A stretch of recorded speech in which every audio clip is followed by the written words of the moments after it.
No.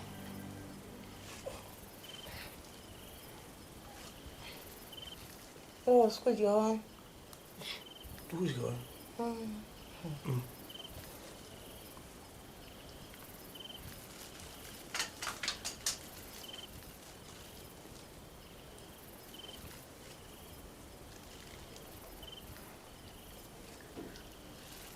Tunakwenda niwe kure.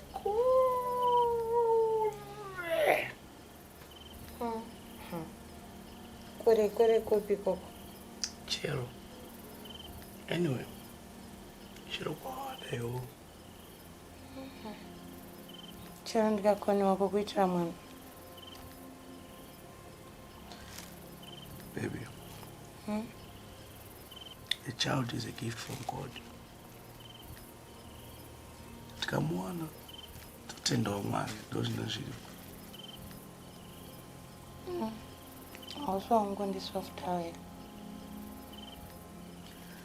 I'm as true as an arrow.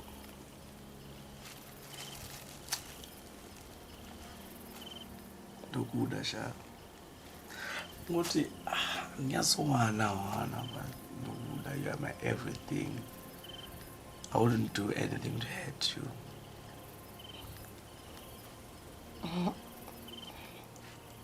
Me too, Kwacho. You are my everything.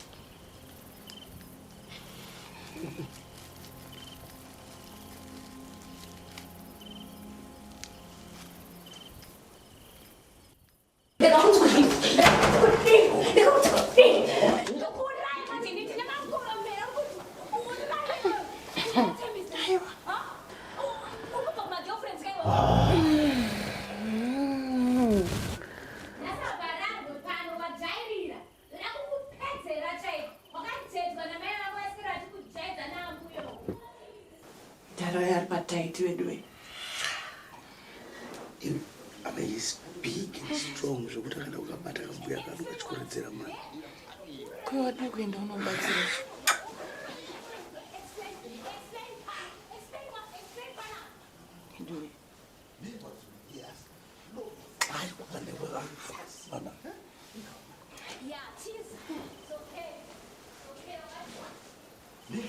Yes, lawyer follow me on the pass. No, man. Yeah, cheese. It's okay. Oh, who the black shit? You are not giant. Yeah, cheese. Mate, do not put this. Naspa. Pana parar pana. Sydney, I think you should do something about this. This can't go on. There's nothing to be done. He made his bed. Let him lie in it. At least if we can move out. It's not like we can't afford it. This is my mother's house. If he and that new wife of his can move out if they want to. Not really. I'm not going anywhere. Sydney, this is not healthy for you. It's not healthy for us.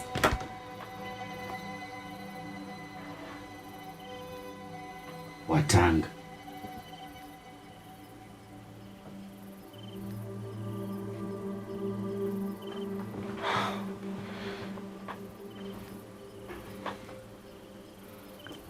And where are you going?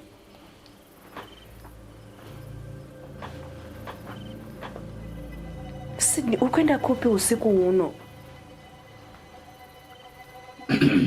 Sydney, I am talking to you.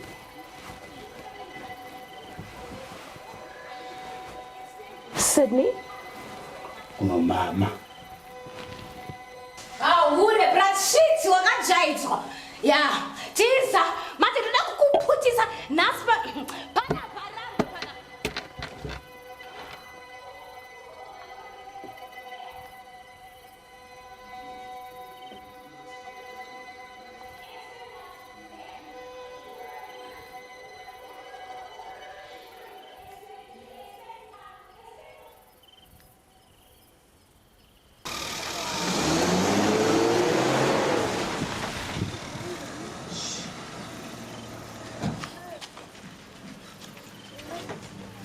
Saka kwenda. Uri kwenda kupi? Auntie, you kicked me out here. Why didn't you put them mama? I said, if you say sorry, I will forgive you. That's what I said. Masa, I've apologized a million times. Even when I had no idea what the hell am I apologizing for? I'm sorry. I'm sorry. This is your problem. This is your problem. Why do you have to qualify the apology? Just say sorry. Now look what happened to you. Look what happened to you. Masa, please. Please, Masa, I'm tired. And you kicked me out and please, just let me go. No. Come home with me now. Get in the car. No. What? Masa, I'm not going back. So we're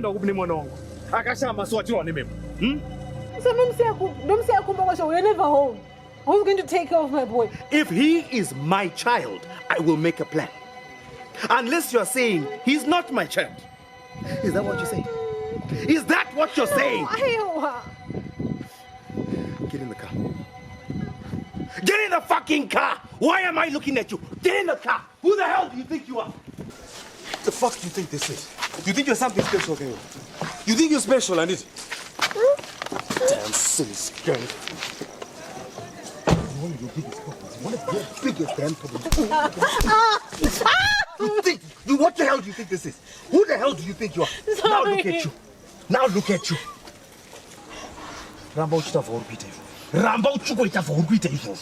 I'm sorry. Yeah, you are sorry.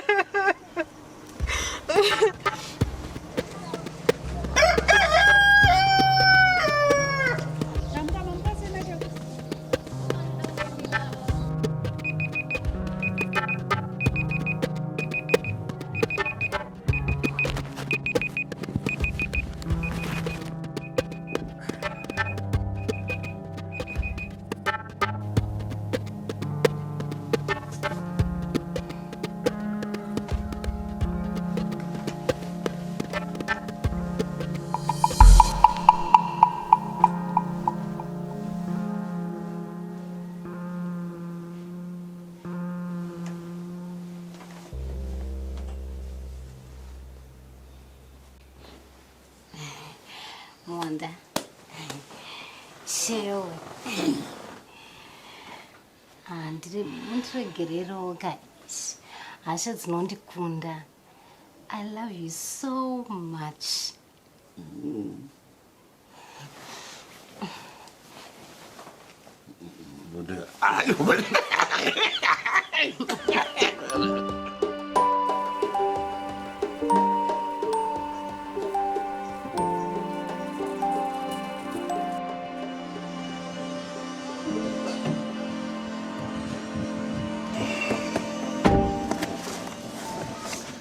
A new day. Let's make the best of it, huh? Serve the belt first.